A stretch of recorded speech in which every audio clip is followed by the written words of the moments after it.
Bir insan hiç yaşamamış olduğu bir şeyi anlayabilir mi? Mesela çocuğu olmayan biri anneliğin ne demek olduğunu bilebilir mi? Ya da evliliğinde problem yaşamamış ya da boşanmamış, evlilikteki sıkıntıları, zorlukları bilebilir mi? Gerçekten bu beni anlayabilir mi? Bu konuda özellikle sıkıntı yaşıyorum ve bu nedenle de kimseye sıkıntımı paylaşmıyorum demiş bir izleyicimiz.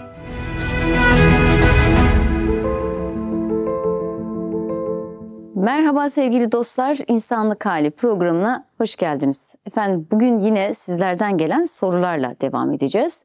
Almanya'dan bir izleyicimiz bize hepimizin hemen hemen ara ara sorduğu, kızdığı, merak ettiği, bazen toplantılarda, konuşmalarda, çay sohbetlerinde böyle bazen hocam böyle söylüyorlar ya da böyle hissediyorum dedikleri bir soru. İzleyicimiz bize şöyle bir soru sormuş. Hocam bir insan hiç yaşamamış olduğu bir şeyi anlayabilir mi? Mesela çocuğu olmayan biri anneliğin ne demek olduğunu bilebilir mi? Ya da evliliğinde problem yaşamamış ya da boşanmamış, evlilikteki sıkıntıları, zorlukları bilebilir mi? Gerçekten bu beni anlayabilir mi?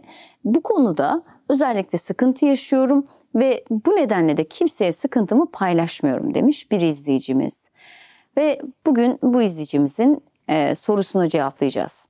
Bu çok tanıdık bir soru aslında. Yani demin dedim ya, hepimizin sık sık duyduğu, bazen kendimizin de içinde bulunduğu, aman anlamaz ki şimdi dediği, ister istemez bazen içimizden geçirdiğimiz bir durum bu. Bence bu sorudan öte bir tür refleks halini aldı toplumda. Bir konuyla ilgili bir şey söylersiniz, hemen bir cümle gelir. Cümle şu: sen yaşamadın ki bilesin. Bilemezsin bunu. Ya da evli değilsin ki evlilikle ilgili söz söylemen istenmez. Ya da çocuğun yoksa çocuk yetiştirme hakkında konuşman küçümsenir. Çocuğun varsa sayısı aza, değersiz bulunur. 2 çocuğu vardır bu sefer ama kız çocuğun yok denir. Kızın da olur bu sefer. Bu defa da senin zamanında her şey hazırdı, şimdi çocuk büyütmek daha zor bu çağda diye devam eder gider. Ve her adımda sanki başkalarının deneyimi karşısında senin fikrin biraz daha değersizleşir. Ve belki de izleyicimiz bu değersizleştirildiği için de kimseye sıkıntısını anlatmamayı tercih ediyor ve içinde de büyük sıkıntılar yaşıyor. Biz sosyal varlığız. İnsanlarla konuşmayı, paylaşmayı, birine derdimizi anlatmayı, birinden yardım istemeye ihtiyaç duyarız. Ve dolayısıyla bu izleyicimiz de bu durumlar karşısında artık içine çekilerek, sessiz kalarak kimseyle paylaşmamayı tercih ediyor. Hele de bizim toplumda çok yaygın bir durum diye düşünüyorum. Hatta bizim toplumda yaygın bir inanç var. O da şu: acı çeken daha çok bilir. Ama şu da çok açık bir gerçek var. En çok acı çeken her zaman en iyi anlayan değildir.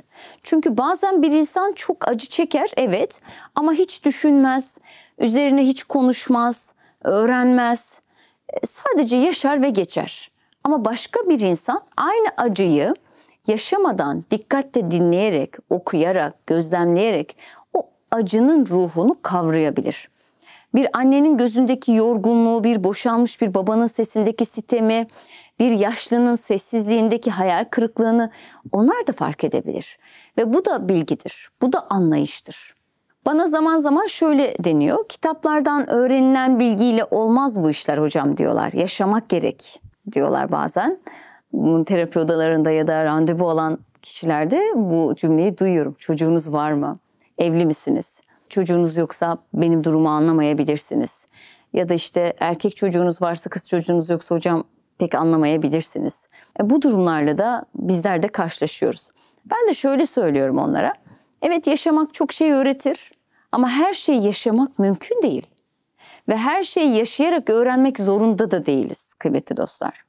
Bugün dünyadaki en iyi cerrahların kendileri hiç ameliyat edilmemiş olması bir eksiklik değildir herhalde. Bir doğum doktorunun kadın olmaması onun bilgisini geçersiz kılmaz. Bir terapistin kendisi travma yaşamamış olabilir ama binlerce travma öyküsü dinlemiş, çözümlemiş, eşlik etmiş olabilir. Yani anlamak için illa çekmek gerekmez. Bu noktada şunu da eklemek istiyorum kıymetli dostlar. Sen yaşamadan bilemezsin diyen insanların çoğu aslında şöyle demek istiyor: beni kimse anlamadı, sen de anlamazsın diyor. Bu bir hayal kırıklığıdır. Bir tür yalnızlık haykırışıdır aslında bu kişinin. Ve evet, bazen insanlar öyle çok acı çeker ki başka hiçbir sesi duyamaz hale gelirler.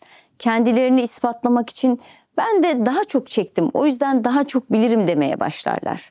Ya da senin acın acı mı ki? Bir de beni dinle. Ama bu dayanışma değil, bir nevi yarışmayı besler. Peki bu doğru mu? Çoğu zaman değil, çünkü acı kıyaslanmaz kıymetli dostlar. Birinin çilesi diğerinden büyük ya da küçük değildir. Farklıdır sadece ve hepimiz kendi hikayemizin içinde sınanırız. Bu yüzden biri size sen yaşamadan bilemezsin dediğinde ona uzun uzun savunma yapmanıza da gerek yok. Deyin ki evet, senin yaşadığını yaşamadım belki ama dinledim, gördüm, öğrendim, kalbimle anlamaya çalıştım.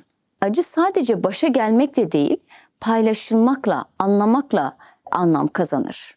Bu yüzden kıymetli dostlar, size birileri sıkıntısını, acısını anlattığı zaman belki sizin yaşadığınız onun yaşadığından daha da ağır şeyler de olmuş olabilir. Ama dediğim gibi bak ben de bunları yaşadım, böyle süreçler yaşadım dediğinizde karşı tarafı anladığınız anlamına gelmiyor. Bir nevi bir yarışa girmiş oluyoruz. O yüzden birisi size sıkıntısını, acısını ya da bir yardımdan bulunurken bu bir imtihandır, sabret ya da işte ben de bunları çektim ya da diğeri daha ağır şeyler çekti, bak ayağa kalktı, şükretti. Evet, bunlar güzel şeyler bir tarafta ama o karşıdaki kişi bunları anlayacak, algılayacak evrede değil. Bu nedenle bazen sessizce dinlemek ya da sarılmak, anlıyorum demek, onun gözlerine bakmak bile inanın ki o insana zaten yeterince destek olduğunuz anlamına geliyor. Veya eğer ki bir maddi destek ihtiyacı varsa ya da bir kap yemek götürmek gibi ya da belki paraya ihtiyacı varsa bir konuşmaktan ziyade bu fiziksel yardımı yapmak gerekiyor. Dolayısıyla birisi size derdini anlattığında sizin derdine sizin aklınıza geldiği zaman orada bir küçük bir frene basmak gerekiyor. Bu konuşmayı burada sonlandırırken şunu da özellikle ifade etmek isterim. Çeken bilir sözü güçlüdür. Evet, ama eksiktir. Çünkü bazen çeken sadece kendi acısını bilir. Ama anlamaya çalışan, empati kuran, kendini ötekinin yerine koyan insan herkesten biraz bilir ve belki de en çok o bilir.